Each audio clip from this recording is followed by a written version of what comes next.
जय श्री सीताराम। बहुत ज्यादा गंभीर विषय पर बात कर रहा हूं। हो सकता है आपको टॉपिक गंभीर ना लगे, लेकिन यकीन मानिए हर आए दिन रोज मैं कई सारे लोगों से बात करता हूं, उनकी कुंडलियां देखता हूं और कई बार मैं ये पाता हूं कि उन्हें जो समस्या है, उन्हें जो प्रॉब्लम है वो सिर्फ सोने के कारण है। हाँ जी, सही सुना, सोने के कारण। रात में जो सोते हैं ना, सिर्फ उसके कारण प्रॉब्लम है। यदि सोने की दिशा को ठीक कर लिया जाए तो सब ठीक हो जाए। जी हाँ, इसी बारे में आज मैं बात करने वाला हूं। मुझसे बार बार ये सवाल किया जाता है कि सर, कौन सी दिशा में सोना चाहिए, या हम जब सोते हैं तो हमारा सिरहाना कौन सी दिशा का होना चाहिए। देखिए, सबसे ज्यादा महत्वपूर्ण यह है कि आपके सोने की दिशा में सिरहाना आपका दक्षिण का हो। हाँ जी, दक्षिण का सिरहाना सर्वश्रेष्ठ सिरहाना है। और दक्षिण का सिरहाना है तो पैर उत्तर की तरफ आएंगे। हाँ, लेकिन यदि किसी प्रकार से दक्षिण का सिरहाना नहीं बन रहा है तो आप पूर्व का सिरहाना भी कर सकते हैं। लेकिन पूर्व का सिरहाना भी करते हैं तो वो सलाह लेकर के, वास्तुशास्त्री से राय लेकर के करना चाहिए। कई बार पूर्व दिशा में सोने वालों को मैंने ये देखा है कि मतभेद या आर्ग्यूमेंट्स वो लोग करते हैं। खासतौर पर पति पत्नी में मतभेद आर्ग्यूमेंट हो जाते हैं, कुंडली मिलान यदि नहीं हुआ रहता है तो कुंडली मिलान के जो दोष होते हैं उनको और कम करने के लिए एस्ट्रोलॉजिकल रेमेडी तो देते हैं, लेकिन दक्षिण का सिरहाना करके सोने के लिए भी कहते हैं। अब ये थोड़ा सा आपको देखना पड़ेगा।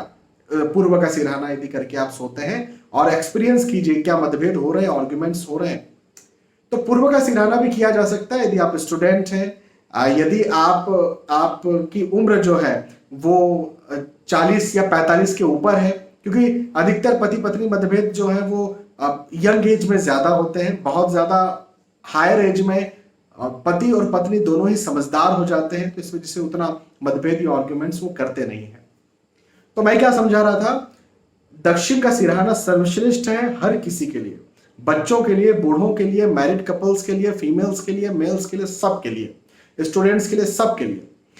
पूर्व का सिरहाना सबके लिए अच्छा हो सकता है। विशेष तौर पर यदि आप मैरिड कपल हैं तो पूछ करके पूर्व का सिरहाना करें। लेकिन गलती से भी यदि आपने उत्तर का सिरहाना किया, गलती से भी, तो आपके यहां समस्याओं पे समस्याएं पैदा होंगी। विशेष तौर पर आपकी हेल्थ की समस्या, रिलेशंस खराब होने की समस्या और धन की समस्या। उत्तर का सिरहाना करके यदि आपने दक्षिण को पैर दिखाए पहली बार, और पश्चिम का सिरहाना भी यदि आपने किया, पश्चिम का सिरहाना करके पूर्व को पैर दिखाए, मतलब सूर्य देवता उदित होते हैं और उनको आप पैर दिखाते हुए रोज उठते हैं, तो ये भी आपके लिए, चाहे हेल्थ, चाहे आपकी प्रोग्रेस, चाहे आपकी सफलता, चाहे आपके पारिवारिक रिलेशंस, सबको खत्म कर देगा या खराब कर देगा। तो आपने समझा, दक्षिण का सिरहाना सर्वश्रेष्ठ सिरहाना है। अभी जो लोग ये पूछ रहे हैं कि हमारा बेडरूम कहां होना चाहिए, देखो अभी तो मैंने सिरहाना बताया है, क्योंकि सिरहाना तो फिर कहीं पर भी हो सकता है। आप आपके घर के किसी भी जगह पर सोएं, आप दक्षिण की तरफ सिर करके सो सकते हैं। हाँ, लेकिन ऐसा भी नहीं है। अब मैं और थोड़ा सा डीप जा रहा हूं। तो पहले जो मैंने आपको बताया उसको तो याद रखना ही है आपको। सोने की सर्वश्रेष्ठ जो दिशा होती है, यहां पर सिरहाने की बात नहीं कर रहे, यहां पर आपके बेडरूम की बात कर रहे हैं। तो सोने का जो जो सर्वश्रेष्ठ जगह है, जो दिशा है, वो है दक्षिण दिशा या दक्षिण पश्चिम दिशा। हाँ जी, मध्य दक्षिण भी चलेगा या फिर दक्षिण पश्चिम भी चलेगा। पश्चिम दिशा भी सोने के लिए बहुत अच्छी दिशा है। और इसी के साथ साथ उत्तर दिशा और वायव्य दिशा के बीच की जो दिशा है, उत्तर और वायव्य क्या मतलब क्या होता है, नॉर्थ वेस्ट, उत्तर पश्चिम।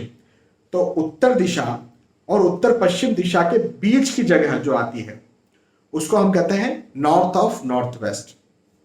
वो दिशा भी सोने के लिए बहुत अच्छी दिशा है, मतलब आपके बेडरूम के लिए बहुत अच्छी दिशा है। लेकिन गलती से भी यदि आप दक्षिण पूर्व में सो गए, जिसको आग्नेय दिशा कहा जाता है, यदि आप आग्नेय में जाकर के सो गए, अब आप कहें सर हम तो दक्षिण की तरफ ही सिरहाना करके सोते हैं, हमारा सिरहाना तो दक्षिण की तरफ ही होता है, फिर भी हम परेशान हैं, तो फिर मैं पूछूंगा आपका बेडरूम कहाँ है, तो आप कहेंगे आग्नेय दिशा में, आग्नेय कोण में, घर के आग्नेय कोण में हमारा बेडरूम है।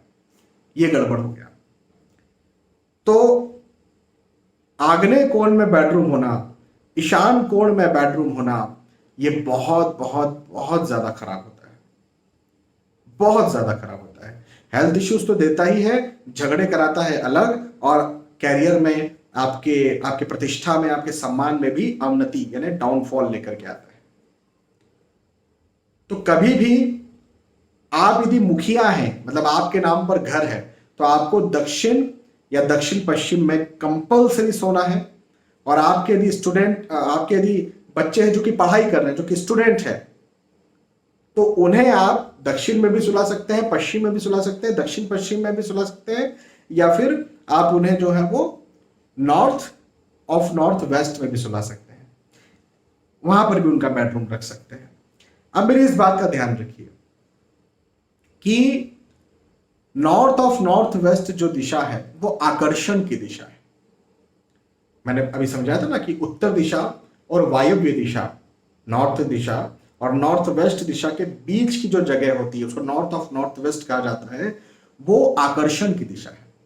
अब यहां पर यदि आप स्टूडेंट्स को, जो आपके बच्चे हैं जो स्टूडेंट हैं, यदि उनको आप यहां पर सुलाते हैं या उनका बेडरूम यहां रखते हैं, तो एक बात मेरी आप याद रखिए, ध्यान रखिए कि दीवार से लगकर, उत्तर की दीवार से लगकर, नॉर्थ वेस्ट की दीवार से लगकर कंप्यूटर ना रखवाएं, मोबाइल चार्जिंग सॉकेट वहां पर ना रखवाएं, वहां पर रखवाएं किताबें।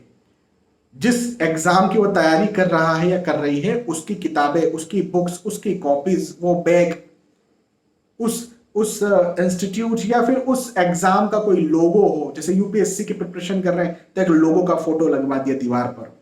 क्यों? क्योंकि ये दिशा जो है वो एडिक्शन की दिशा है या फिर आकर्षण की दिशा है। यहां पर इस दिशा में, इस दीवार पर जो होगा उसके प्रति बच्चे का आकर्षण और बढ़ेगा। तो यदि आपने कंप्यूटर रख दिया या फिर वहां पर फैमिली का फोटो लगवा दिया, तो फैमिली के प्रति आकर्षण बढ़ जाता है बच्चों का। मैं आपको एक केस बता रहा हूं, थोड़ा टॉपिक से हट रहा हूं, बहुत इंपॉर्टेंट होगा आपके लिए। एक बच्चा जो है उसको होम सिकनेस हो रही थी, बहुत अच्छा पढ़ाई में था, बहुत अच्छा पढ़ाई में था, लेकिन प्रॉब्लम यह थी कि वो कह रहा था मैं बाहर जाकर के तैयारी नहीं कर सकता हूं, मैं अपने शहर में ही तैयारी करूंगा और बाहर जाके जॉब भी नहीं करना है मुझको, और पढ़ाई में बड़ा हुआ। माता पिता बड़े परेशान कि ये हो क्या रहा है। मैंने उसकी परेशानी निकाली, वो होम सिकनेस में वो था। तो प्रॉब्लम क्या थी, वो जो मैं आपको बता रहा हूं ना कि ये बेडरूम होना चाहिए बच्चों का, तो नॉर्थ वेस्ट में बेडरूम था, वहीं पर वो सोता था, लेकिन उसका जो फैमिली फोटो है, मम्मी पापा उसकी, उसके भाई की, उसकी बहन की, ये सब पूरा फैमिली फोटो मिला करके उसने उस दीवार पर लगा के रखी हुई थी, और उसका उस फैमिली से बहुत ज्यादा अटैचमेंट हो रहा था, जो कि एक अच्छी बात है। लेकिन अब वो वहां से कहीं और जाना नहीं चाह रहा था, उसका आकर्षण बस ये फैमिली थी।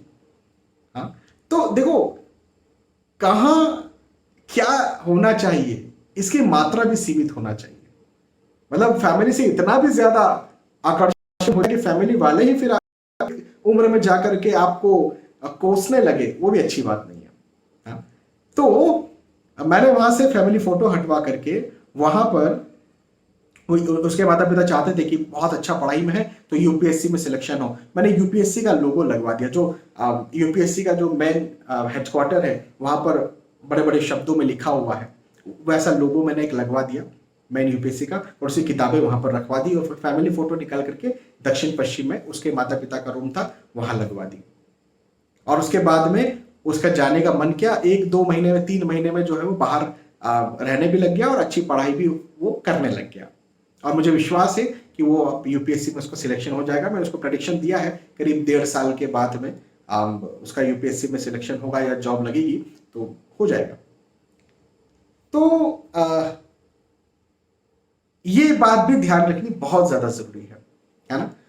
तो अगेन आई एम रिपीटिंग,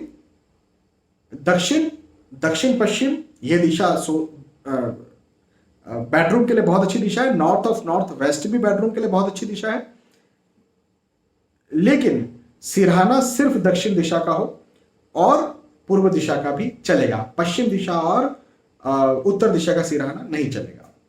ठीक है, बहुत बहुत धन्यवाद। फिर मिलते हैं आने वाली वीडियोस में, तब तक के लिए आज के इस प्रोग्राम से विदा चाहता हूं। जय श्री सीताराम।